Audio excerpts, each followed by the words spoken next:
The emergency room at Fraser Canyon Hospital in Hope has reopened. It was shut down for hours after police shot and killed a man in the waiting area.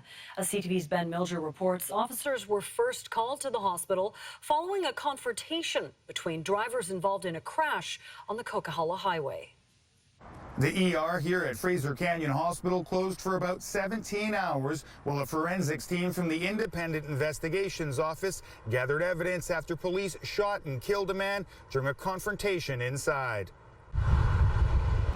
According to RCMP, it all began a few hours earlier on the Coquihalla Highway. Police say a crash between two vehicles near the Zopkios off-ramp just before noon sent several people to the hospital in Hope with non-life-threatening injuries. While at the hospital being treated, two people from different vehicles involved in the crash got into an altercation and police were called around 3 in the afternoon.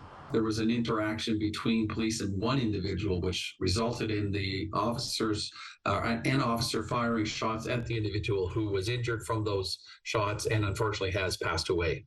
RCMP say the man died despite receiving immediate medical care. In a statement, Fraser Health says, while we are relieved our patients, staff, and medical staff are physically safe and unharmed, we recognize the significant psychological and spiritual impact this deeply distressing incident has had on everyone who was present.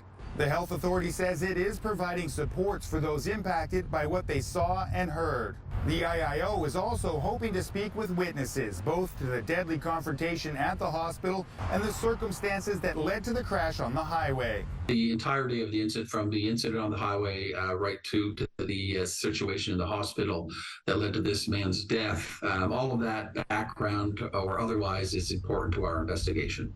The IIO confirms the man who died was from British Columbia, but it did not provide any other details about him. There is no timeline for how long the investigation could take into whether the officer was justified in pulling the trigger. Ben Milger, CTV News, Hope.